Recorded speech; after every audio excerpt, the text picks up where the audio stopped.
Ketika Gunung Slamet bergemuruh dan kabut hijau bangkit, dua penjaga kuno, Eyang Semar dan Nyai Ratu Kidul, dipaksa bersatu menghadapi makhluk purba yang terbangun. Keseimbangan alam pecah, dan rahasia yang terlupakan waktu kembali menuntut korban. Inilah awal bencana, atau kelahiran takdir baru. Kabut tipis menggantung rendah di lereng Gunung Slamet pada pagi itu, seolah enggan pergi meski matahari sudah memecahkan ufuk timur. Para penjaga hutan yang tinggal di Dusun Gianti menyadari bahwa kabut tersebut bukanlah kabut biasa. Warnanya sedikit kehijauan, memantulkan cahaya samar yang membuat dedaunan tampak berkilau seperti diselimuti cahaya bulan. Biasanya, kabut pagi hanya menyentuh ujung pohon dan perlahan menghilang saat sinar matahari menghangatkan tanah. Namun kabut yang ini justru bertambah pekat seiring naiknya matahari, seperti sesuatu yang sengaja menahan diri di udara. Beberapa warga sudah mulai membicarakan kejadian itu. Mereka bercerita tentang mimpi-mimpi aneh yang datang berturut-turut dalam 3 malam terakhir. Dalam mimpi itu, seorang sosok berjubah putih berdiri di tengah kabut, memanggil nama mereka dengan suara lembut namun tegas. Sosok tersebut tidak memiliki wajah yang jelas, seolah berkabut juga. Namun dari gerakan tangannya yang mengarah ke puncak gunung, semua orang memahami bahwa itu adalah panggilan, entah dari siapa, atau untuk apa. Tak hanya mimpi. Sejak 3 hari lalu, para penjaga ternak sering menemukan hewan-hewan mereka berdiri menghadap gunung, seakan mendengarkan sesuatu. Kambing-kambing yang biasanya gaduh menjadi sunyi. Burung-burung jalak yang biasanya memenuhi dahan justru menjauhi lereng. Bahkan anjing-anjing desa enggan naik ke jalan setapak yang menuju hutan. Semua perilaku itu membentuk satu benang merah yang sulit diabaikan. Alam sedang mencoba memberitahu sesuatu. Di malam keempat, ketika angin yang biasanya membawa kesejukan dari gunung berubah menjadi hembusan panas, suara gamelan tiba-tiba terdengar dari arah puncak. Suara itu halus, seperti dimainkan dari balik 5 lapis kabut. Nada-nadanya tenang, hampir seperti panggilan ritual kuno. Hanya sedikit orang yang mendengarnya, namun mereka semua menggambarkan hal yang sama. Suara saron berirama pelan, gong yang dipukul seolah dari kejauhan, dan denting kenong yang bergetar di udara.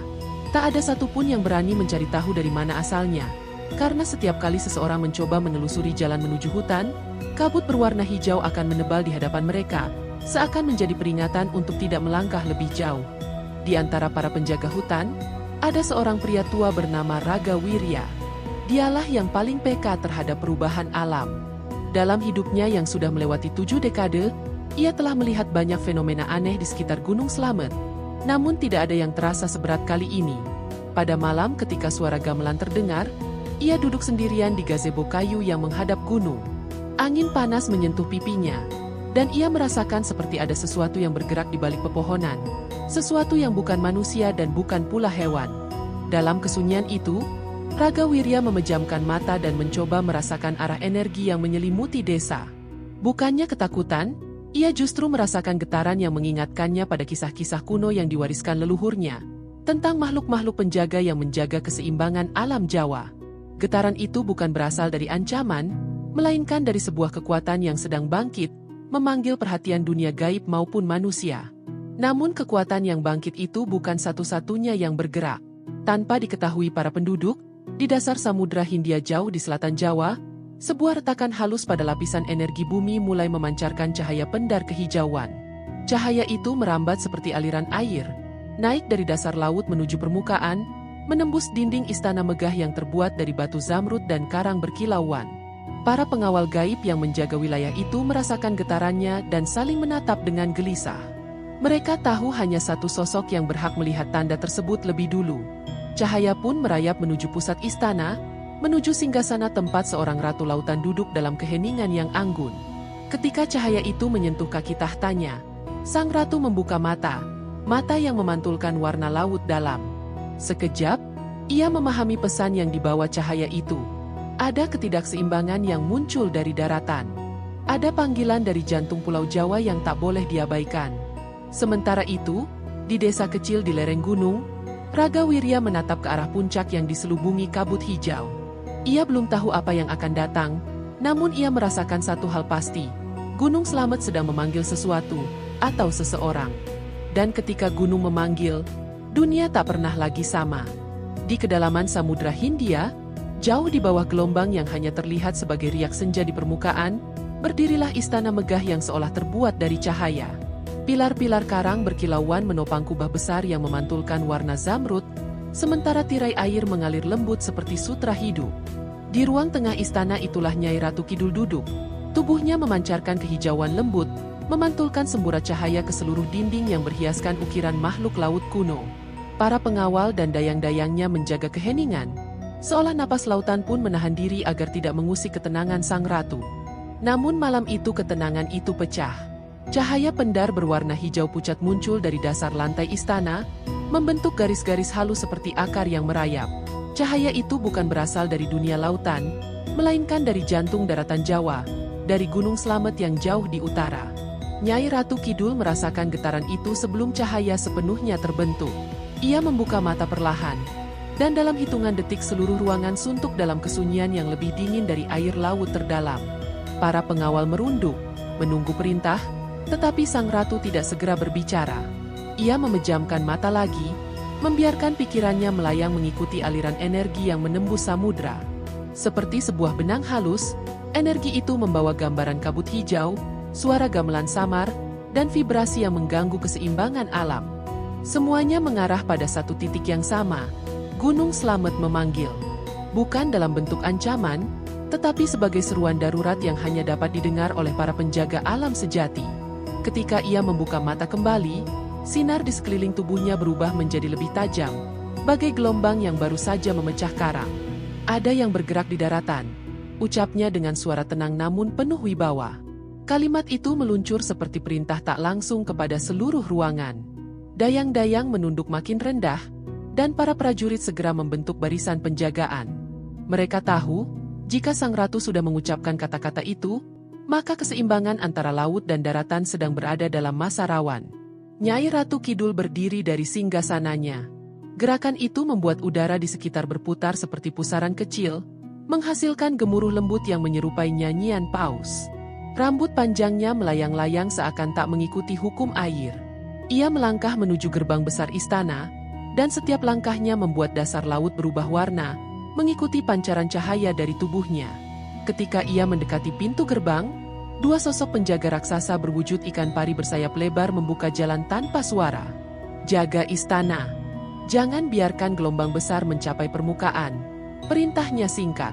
Para prajurit membungkuk serentak, menerima amanat itu dengan sepenuh hormat. Begitu Nyai Ratu Kidul meninggalkan ambang gerbang, lautan menyambutnya dengan aliran energi yang berbeda.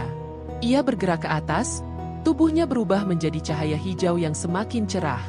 Gerakan itu sangat cepat namun tetap anggun, seolah lautan sendiri memuluskan jalan baginya. Arus-arus deras yang biasanya ganas menunduk, ikan-ikan besar mengikuti dari kejauhan lalu berputar hormat sebelum kembali menghilang ke kedalaman. Semakin ke atas, semakin jelas ia merasakan panggilan itu. Puncak gunung memancarkan gelombang energi yang mengombak hingga ke dasar laut. Ada sesuatu yang tidak selaras, seperti nada gamelan yang dipukul di luar irama. Ia yakin bahwa apapun yang sedang terjadi di sana bukanlah fenomena alam biasa. Ada kekuatan kuno yang bangkit, dan kekuatan itu mengusik batas antara darat, laut, dan langit. Ketika ia mencapai permukaan, air laut terbelah lembut tanpa menimbulkan gelombang besar. Tubuhnya melesat menjadi cahaya panjang yang memantulkan warna hijau ke cakrawala malam. Dari kejauhan, cahaya itu tampak seperti bintang jatuh yang bergerak melawan arah. Nyai Ratu Kidul melintas di atas ombak menuju tanah Jawa, meninggalkan jejak tipis seperti kabut yang perlahan menghilang.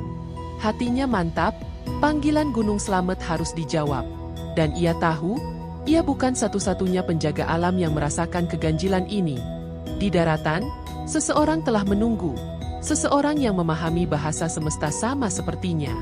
Kabut tipis yang menutupi lereng Gunung Slamet bergerak perlahan, seolah digiring oleh tangan tak terlihat.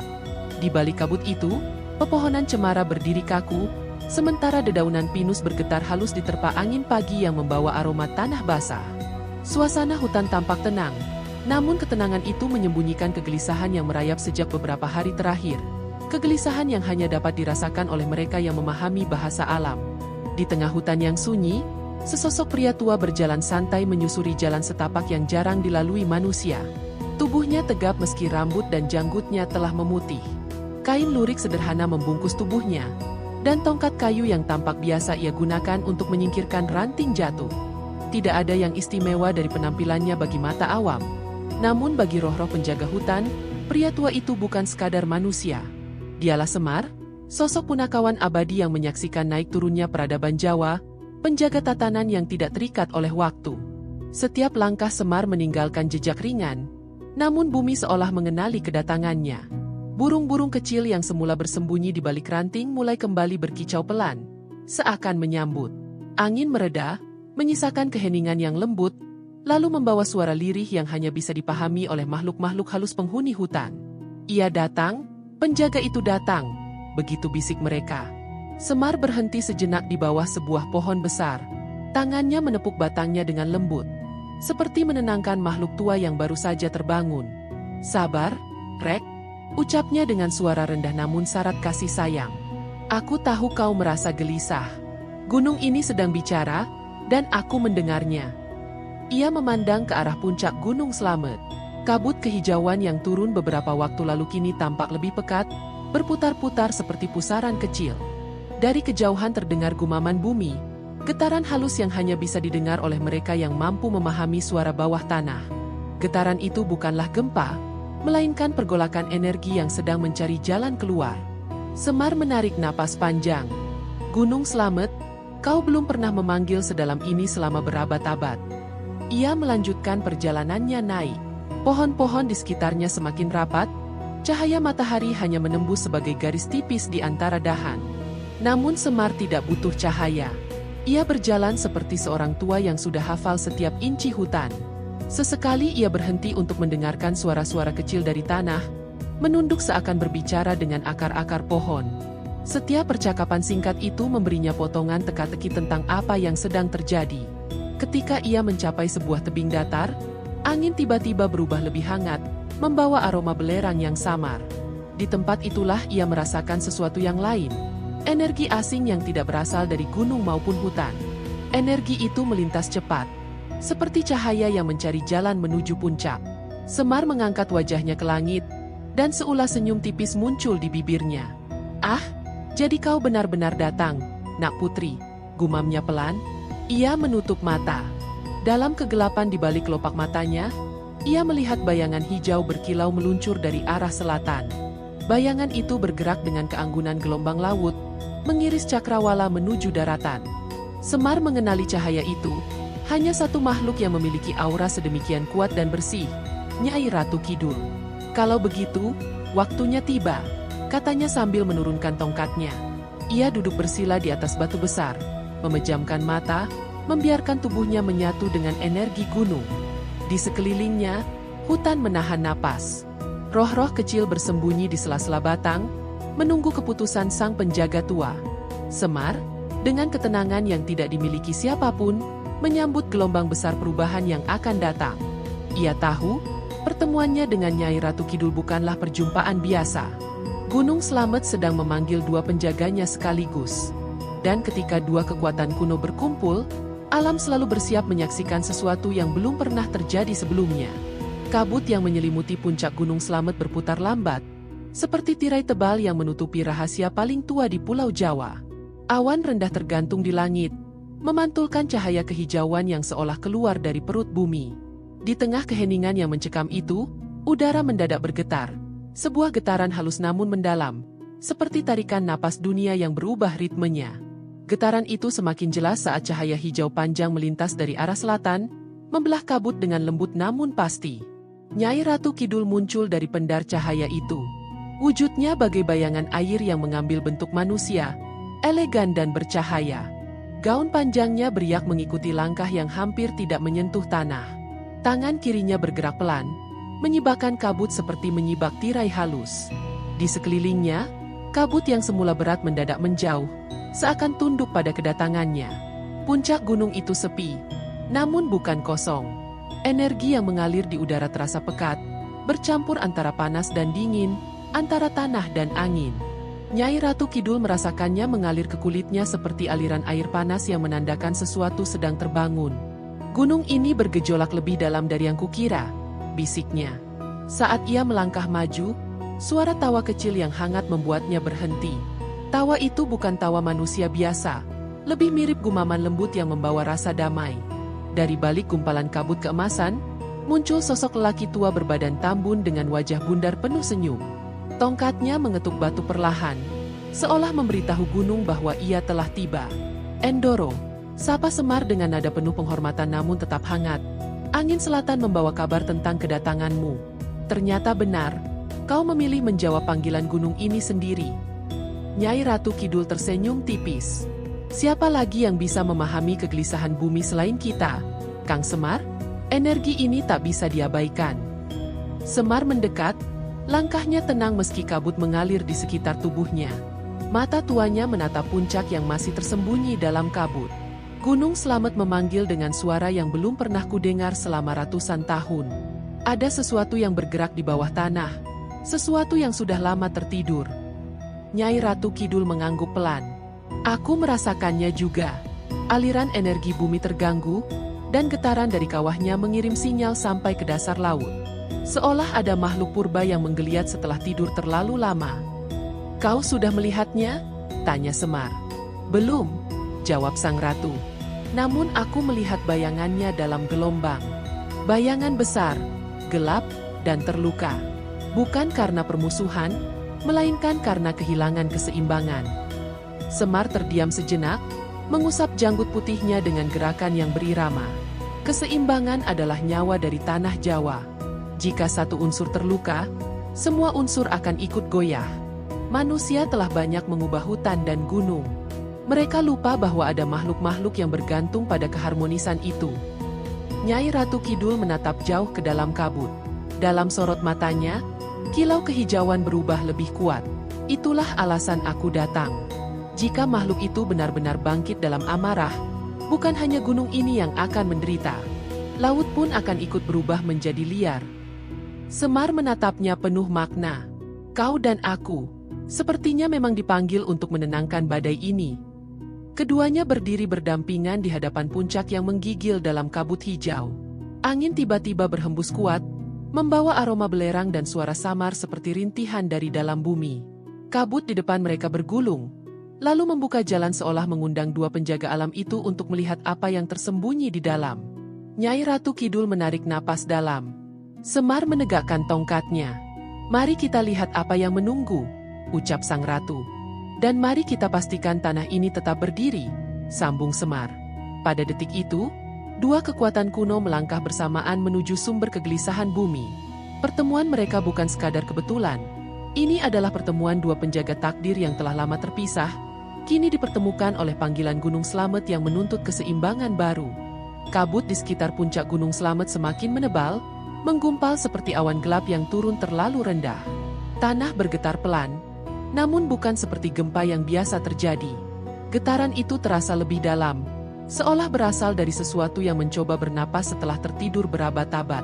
Nyai Ratu Kidul dan Semar berdiri di bibir sebuah cekungan besar, tempat batu-batu retak membentuk lingkaran aneh, seperti bekas kulit yang mengelupas dari makhluk yang terlalu besar untuk dipahami. "Ini bukan retakan biasa," ujar Nyai Ratu Kidul, suaranya mengalun tenang namun penuh kewaspadaan. Ia menyentuh salah satu batu yang terbelah. Ujung jarinya merasakan panas yang bukan panas api, melainkan panas dari energi hidup. Energi purba yang bergerak lambat, sangat lambat, tapi pasti. Semar mengangguk pelan. "Aku tahu pola ini. Seperti napas makhluk tua yang tertahan di perut bumi. Sudah lama sekali sejak terakhir kali ia bergerak." "Makhluk apa yang bisa tidur sedalam itu?" tanya sang ratu. Bukan pertanyaan retoris. Semar benar-benar memikirkannya. Ia mengetuk tanah dengan tongkatnya. Dentingan halus muncul, bukan seperti bunyi kayu menghantam batu, tetapi seperti gema gong yang dipukul dari jauh. Dari bawah permukaan, gema itu menjawab dengan getaran rendah yang merayap naik ke permukaan tanah, meresap ke tulang, membuat udara menjadi berat. "Mereka dulu menyebutnya penjaga empedu bumi," jawab Semar perlahan. "Makhluk purba yang lahir dari inti tanah saat dunia masih muda. Ia bukan makhluk jahat, tapi amarahnya bisa menghancurkan daratan jika keseimbangan terganggu." Nyai Ratu Kidul menatap cekungan itu lebih saksama. Wujud energi yang mengendap di bawah tanah membuat permukaannya tampak seperti gelombang yang membeku. "Ia bangkit karena terluka," ucapnya. Getaran ini, seperti jeritan yang tidak terdengar. Semar memejamkan mata, membiarkan inderanya menyatu dengan suara bumi. Ia melihat bayangan, tubuh raksasa yang dibentuk dari mineral, lumpur panas, dan urat api bumi. Mata makhluk itu redup namun masih menyimpan cahaya kemarahan. Makhluk itu dulu menjaga kestabilan tanah, menjaga agar gunung-gunung tetap berada dalam harmoni. Namun lambat laun, manusia mengoyak hutan, merusak sumber mata air, dan menggali bumi tanpa mengerti batasannya. Luka-luka yang dibuat manusia mengaburkan arah tidur makhluk ini, kata Semar. Ia tidak bisa membedakan apakah dunia aman atau terancam. Dan ketika ia kehilangan keseimbangan, ia bangun dalam kepanasan. Seolah menegaskan kata-kata Semar, tanah tiba-tiba merenggang, retakan tipis menyusuri permukaan tanah seperti ular hitam yang bangkit dari liang. Suara berat, seperti dengusan makhluk yang sangat besar, menggema dari bawah. Kabut berputar semakin liar. Nyai Ratu Kidul menaikkan tangannya. Energi hijau mengalir dari tubuhnya, membentuk pusaran halus yang menenangkan udara di sekitar mereka. "Tenang," katanya pelan, meski ia tahu makhluk itu tidak bisa mendengar kata-kata, melainkan getaran niat. "Kami datang bukan untuk mengurungmu." Semar kemudian menunduk, menyentuhkan telapak tangannya ke tanah. Tongkatnya berdiri tegak tanpa ia pegang. Cahaya kuning keemasan mengalir dari tubuhnya, meresap ke tanah seperti cahaya matahari yang menembus kabut pagi. "Makhluk tua," bisiknya, "ingatlah siapa dirimu. Kau penjaga, bukan perusak." Getaran berubah. Dari liar menjadi merintih, dari marah menjadi bingung. Retakan tanah berhenti melebar. Suara bergemuruh pelan menggantikan dengusan. Makhluk itu merasakan kehadiran dua penjaga agung, satu dari daratan, satu dari lautan, dan kehadiran itu menahan amarahnya yang hampir meledak. Namun meski mereda, energi dari bawah masih bergolak. Ia belum tenang. Luka-lukanya terlalu dalam, dan dibutuhkan lebih dari sekadar bisikan untuk memulihkannya. Nyai Ratu Kidul menatap Semar. "Ia tidak akan berhenti. Tidak sebelum kita memulihkan keseimbangan yang hilang." Semar mengangguk, matanya menyipit penuh keseriusan. "Kalau begitu, kita harus bersiap. Makhluk purba ini bukan musuh, tapi ia adalah ujian bagi siapapun yang mengaku penjaga tanah Jawa." Dan dari bawah bumi, rintihan panjang menggema, pertanda bahwa sang penjaga purba sudah benar-benar terbangun, dan dunia harus siap menghadapi amarah waktu yang terlupakan. Kabut hijau yang menyelimuti puncak Gunung Slamet semakin berputar liar. Tanah di sekitar Nyai Ratu Kidul dan Semar bergetar seperti napas tersengal-sengal dari makhluk yang tertahan di bawah permukaan. Suara rintihan rendah kadang terdengar, mengalun dari kedalaman bumi bagaikan bisikan makhluk yang menanggung beban berabad-abad. Getaran itu membuat batu-batu kecil berloncatan dan dedaunan mengerut, karena panas yang merambat dari bawah tanah. "Waktunya sudah tiba," ujar Semar dengan suara yang dalam namun tenang. Meski wajahnya tampak damai, matanya memantulkan keheningan yang berat. Makhluk purba itu tidak akan stabil jika kita hanya menenangkannya dengan kata-kata. Nyai Ratu Kidul mengangguk pelan. Angin di sekelilingnya bergerak lembut, membawa aroma garam laut yang samar meski mereka berada jauh dari pantai. "Ritual penyeimbang 4 penjuru," bisiknya. "Sudah lama aku tak merasakannya." Semar menancapkan tongkatnya ke tanah. Cahaya keemasan menyebar lembut, merayap ke segala arah seperti aliran sungai kecil. "Kau ambil arah selatan dan barat. Aku ambil timur dan utara." Nyai Ratu Kidul mengangkat tangannya. Energi laut dari tubuhnya keluar dalam bentuk semburat hijau kebiruan, membentuk lingkaran yang berputar pelan di udara. "Semoga kita masih cukup kuat." Mereka berdiri saling membelakangi, tubuh mereka menjadi pusat dari 4 aliran energi yang mulai bergerak. Semar mengarahkan kekuatannya ke timur terlebih dahulu. Ia memanggil roh tanah, memanggil unsur yang lama berdiam di akar-akar gunung. Dari bawah permukaan tanah, cahaya kuning tipis muncul, merayap seperti akar bercahaya menuju kaki gunung. Cahaya itu membawa ketenangan, menenangkan getaran liar yang merambat dari makhluk purba di bawahnya. Sementara itu, Nyai Ratu Kidul memusatkan kekuatannya ke arah selatan. Dari gerak tangannya, gelombang air tak kasat mata muncul, seperti suara laut yang terputus dari dunia namun tetap bisa dirasakan. Gelombang itu menari pelan, menelusuri permukaan udara hingga menyentuh kabut. Dalam sekejap, Kabut yang semula berputar liar berubah lebih lembut, seakan mengikuti ritme pasang surut laut. "Sekarang barat," ujar sang ratu pelan. Udara di sekelilingnya mendadak berubah sejuk. Angin yang sebelumnya terjerat energi panas kini kembali bergerak teratur.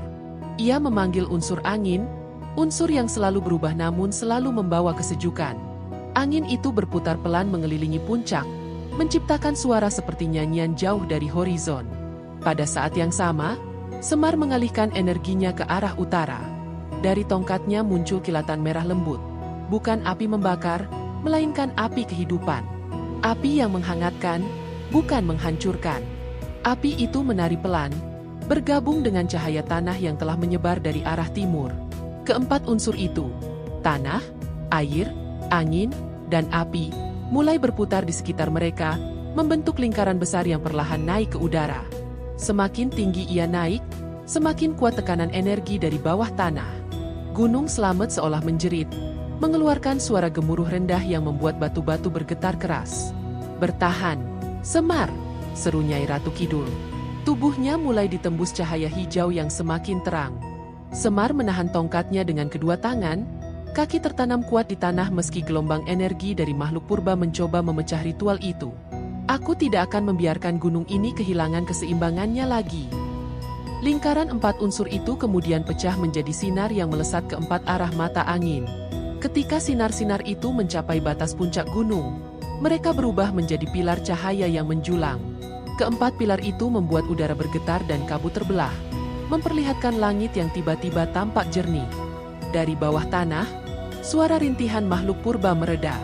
Getaran liar berubah menjadi getaran lembut, seperti detak jantung yang kembali menemukan ritmenya. Panas yang merayap dari retakan mereda perlahan. Tanah tidak lagi memberontak. Ritual itu mengambil energi besar dari kedua penjaga alam. Ketika cahaya mereda, Semar jatuh berlutut, terengah-engah. Nyai Ratu Kidul menopang tubuhnya dengan napas yang terdengar berat. Namun mereka tahu, ritual itu berhasil. Makhluk purba di bawah tanah tidak lagi memuntahkan amarahnya. Ia mulai tertidur kembali, terlilit oleh keseimbangan empat unsur yang mereka bangkitkan. Semar menatap langit yang terbuka. Untuk saat ini, gunung aman. Nyai Ratu Kidul tersenyum kecil. Untuk saat ini saja. Sebab keseimbangan dunia selalu menuntut penjagaannya kembali. Dan angin yang melewati mereka membawa bisikan lembut, seolah gunung berterima kasih atas ketenangan yang dipulihkan. Cahaya dari pilar empat unsur perlahan memudar, menyisakan hanya bayangan remang di puncak Gunung Slamet. Udara kembali tenang, namun bekas pergolakan energi masih terasa seperti denyut halus di bawah tanah. Nyai Ratu Kidul berdiri diam, membiarkan napasnya kembali stabil. Rambutnya yang sebelumnya berkibar liar kini jatuh teratur, meski rona lelah tampak jelas di wajahnya. Semar duduk di atas batu besar, punggungnya sedikit membungkuk, seperti seseorang yang baru saja menahan beban yang jauh lebih besar dari tubuhnya. "Kau butuh waktu memulihkan diri," ujar Nyai Ratu Kidul sambil mendekat, suaranya lembut namun tetap mengandung wibawa. "Ritual tadi menguras energimu lebih dari yang kau perkirakan." Semar terkekeh pelan, meski suara itu terdengar getir. "Usia tua memang tak bisa dibohongi, Nyi. Tapi tugasku menunggu, bukan mengeluh." Ia menegakkan tubuhnya sedikit, menatap pepohonan yang tampak seperti siluet hitam di kejauhan. Gunung ini sudah lama memanggil, dan hari ini panggilannya tak bisa lagi diabaikan. Nyai Ratu Kidul duduk di sampingnya, membiarkan kain hijau berpendarnya menyentuh tanah. Makhluk purba itu, ia terbangun bukan karena ingin, ia terbangun karena dunia terguncang. Matanya menatap langit yang baru saja kembali jernih. "Ada sesuatu yang berubah di luar jangkauan kita." Semar mengangguk pelan. "Ya, aku bisa merasakannya." Keempat unsur hari ini tak bergerak seharmonis dulu. Seolah ada tangan yang tak terlihat memaksa salah satu di antaranya untuk memberontak. Sunyi sejenak menyelimuti mereka. Angin malam menyusup lembut, membawa aroma damar dan tanah basah. Di kejauhan, burung-burung hutan mulai kembali berkicau, pertanda keseimbangan sejenak dipulihkan. "Kita mungkin berhasil menenangkan makhluk itu," lanjut Semar, "tapi ini hanya awal." Nyai Ratu Kidul memejamkan mata sejenak, merasakan pasang surut energi laut yang berdiam di tubuhnya. "Aku sudah meninggalkan istanaku. Aku tidak akan kembali sebelum menemukan apa yang mengusik keseimbangan ini. Ia menatap Semar dalam, penuh kesungguhan. Dan aku butuh kau bersamaku.